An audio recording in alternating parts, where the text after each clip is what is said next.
selamat pagi untuk kita semua. Kami dari kelompok 1 akan presentasikan hasil diskusi kami, yang dimana tema yang kami ambil yaitu uh, organisasi koperasi yang bertugas dan beserta wewenangnya. Baik, di sini saya Martinus Badingara, NIM 2020-310067,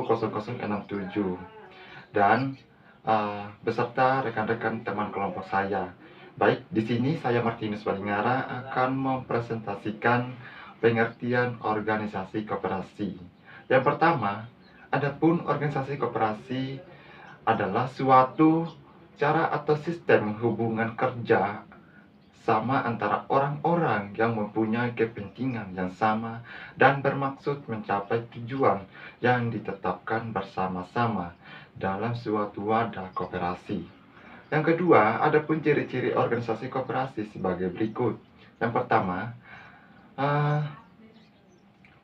terdapat jumlah individu yang bersatu dalam suatu kelompok atas dasar kurang-kurangnya suatu kepentingan dan atau tujuan yang sama yang disebut sebagai kelompok koperasi. Yang kedua, terdapat anggota-anggota koperasi yang bergabung dalam kelompok usaha untuk memperbaiki kondisi sosial ekonomi mereka sendiri yang disebut sebagai swadah dari kelompok koperasi tersebut. Yang ketiga, anggota yang bergabung dalam koperasi memanfaatkan koperasi secara bersama yang disebut sebagai perusahaan koperasi. Keempat, sebagai perusahaan mempunyai tugas untuk menunjukkan kepentingan para anggota kelompok koperasi dengan cara menyediakan barang dan jasa yang dibutuhkan oleh anggota dalam kegiatan ekonomi.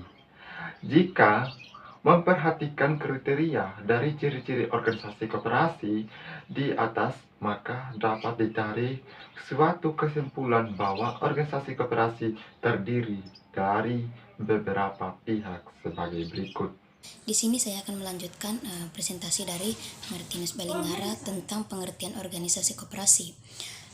Yang kelima, anggota koperasi baik sebagai konsumen akhir maupun sebagai pengusaha yang memanfaatkan koperasi dalam kegiatan sosial ekonomi.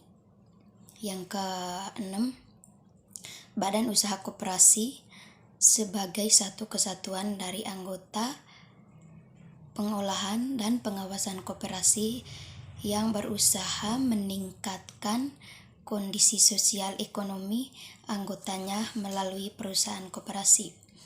Yang ketiga, sebagai anggota koperasi yang bergerak di bidang usaha guna memuaskan kepentingan anggotanya, koperasi mempunyai 5 peran yang harus dipenuhi koperasi. Yang pertama, adanya orang atau subjek hukum pendukung hak dan kewajiban. Yang kedua, adanya pengolahan pengurus direksi. Yang ketiga, adanya harta kekayaan yang terpisah atau ikuti dalam kurung permodalan. Yang keempat, adanya kegiatan. Yang kelima, adanya aturan main berdasarkan prinsip koperasi.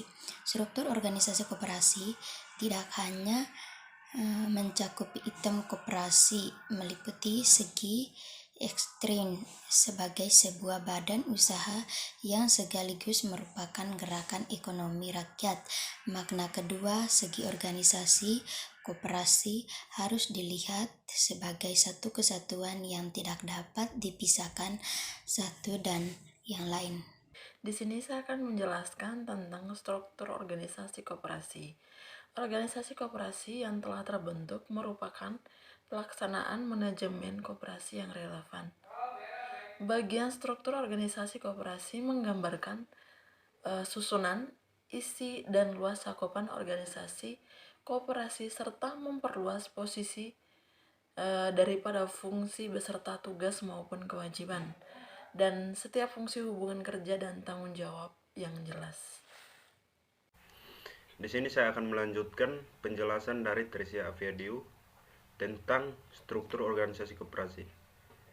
Landasan pembuatan struktur organisasi adalah yang pertama, Undang-Undang Republik Indonesia Nomor 25 Tahun 1992 tentang Perkoperasian. Yang kedua, anggaran dana dan anggaran rumah tangga koperasi. Yang ketiga, keputusan rapat.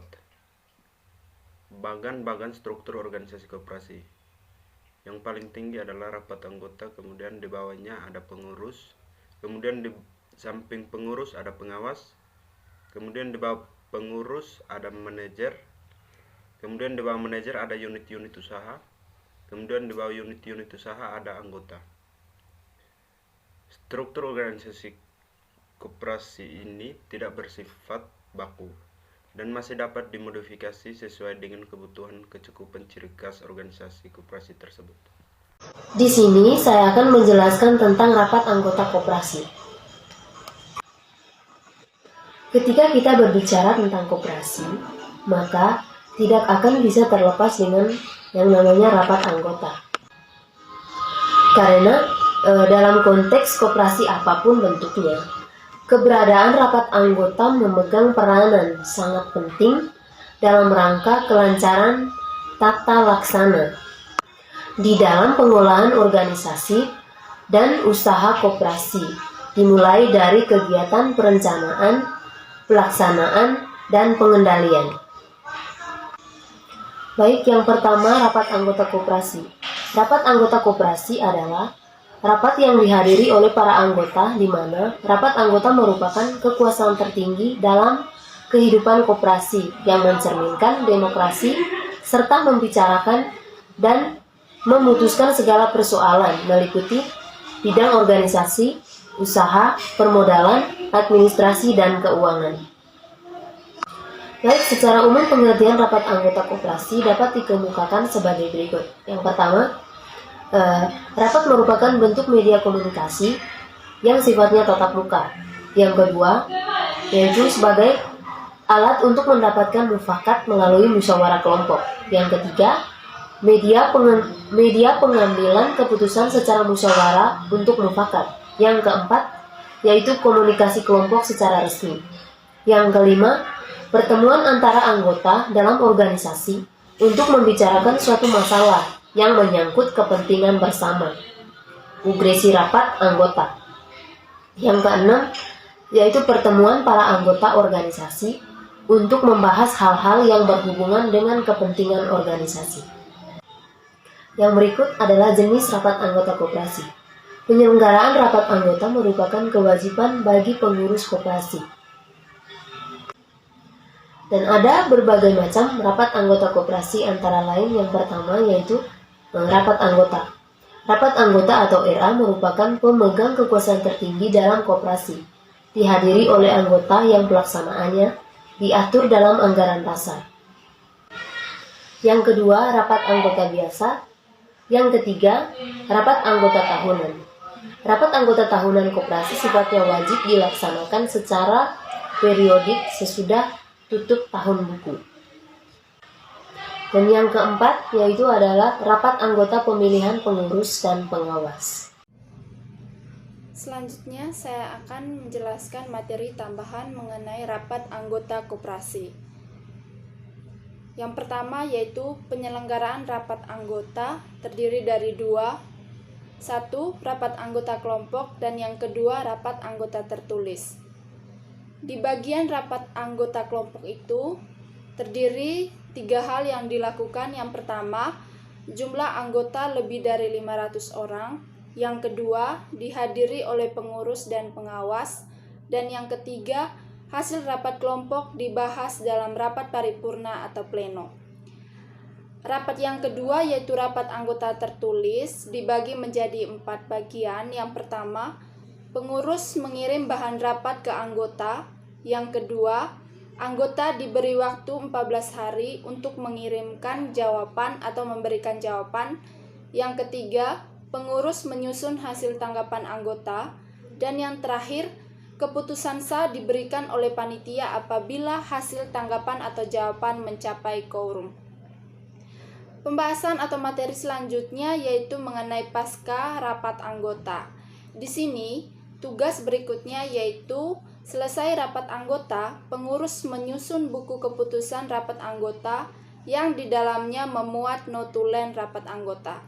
Dan materi yang terakhir yaitu aturan ruangan rapat anggota dibagi ke dalam bentuk contoh pengaturan atau layout rapat, yaitu bentuk setengah lingkaran, bentuk lingkaran, bentuk U, bentuk kelas baris-baris, dan bentuk persegi panjang. Terima kasih. Selanjutnya saya akan menjelaskan tentang pengurus koperasi. Pengurus koperasi merupakan orang-orang yang memimpin jalannya sebuah organisasi dan usaha koperasi, serta mewakilinya di muka dan di luar pengadilan sesuai dengan keputusan-keputusan yang diambil dalam rapat anggota. Pengurus koperasi bertanggung jawab langsung kepada rapat anggota. Adapun jenis-jenis pengurus koperasi yang terbagi menjadi dua. Yang pertama yaitu pengurus harian, yang kedua yaitu pengurus lengkap.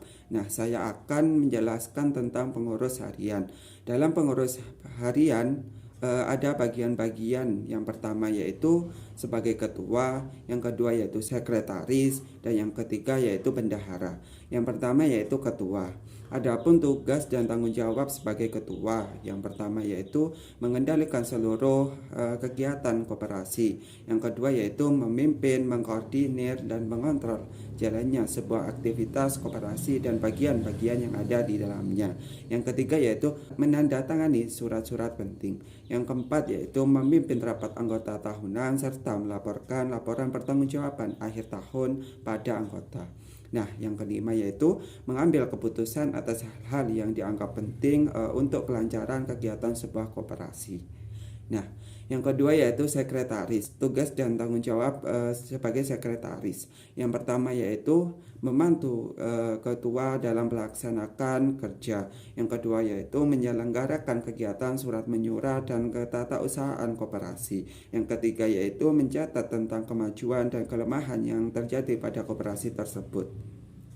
Yang keempat yaitu menyampaikan hal-hal yang penting pada ketua. Yang kelima yaitu membuat pendataan koperasi.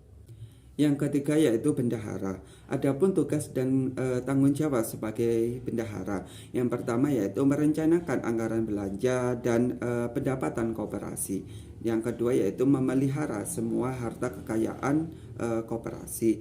Nah, yang ketiga yaitu membukukan transaksi dan ke supplier yang lebih dari 1 juta. Yang keempat yaitu pengisian saldo, dan yang terakhir yaitu melakukan cash of name yang ada di kasir. Di sini saya akan melanjutkan presentasi dari teman saya Muhammad Ridwan tentang tugas dan tanggung jawab pengurus koperasi. Oke, saya lanjut di humas. Tugas dan tanggung jawab yang pertama, menyusun strategi dan kebijakan pengelolaan sumber daya manusia. Yang kedua, mengkoordinasi dan mengontrol pelaksanaan fungsi sumber daya manusia di seluruh koperasi. Yang ketiga, mengkoordinasi dan mengontrol pelaksanaan program pelatihan dan pengembangan untuk memastikan tercapainya target tingkat kemampuan dan kompetensi setiap karyawan. Yang berikutnya, menyusun sistem manajemen kerja serta mengkoordinasi dan mengontrol pelaksanaan siklus manajemen kerja. Berikutnya, administrasi. Tugas dan tanggung jawab administrasi yang pertama, mengatur surat menyurat yang ada di koperasi. Yang kedua, mengarsipkan dokumen-dokumen penting koperasi.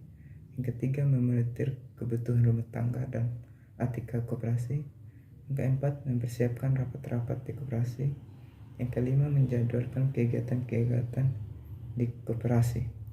Akuntan. Tugas dan tanggung jawab akuntan yang pertama, bertanggung jawab dalam pencatatan, penerimaan, dan pengeluaran laporan keuangan, laporan rugi laba, dan lain-lain. Yang berikutnya, bertanggung jawab atas rekonsiliasi bank. Kasir. Tugas dan tanggung jawab kasir yang pertama, membuat bukti keluar masuknya uang yang ada di koperasi. Yang kedua, bertanggung jawab atas dana kas kecil. Yang tiga, bertanggung jawab atas keluar masuknya uang. Yang keempat, bertanggung jawab membuat laporan harian. Berikutnya, tugas dan kewajiban pengurus pasal 23. Yang pertama, menyelenggarakan dan mengendalikan usaha koperasi.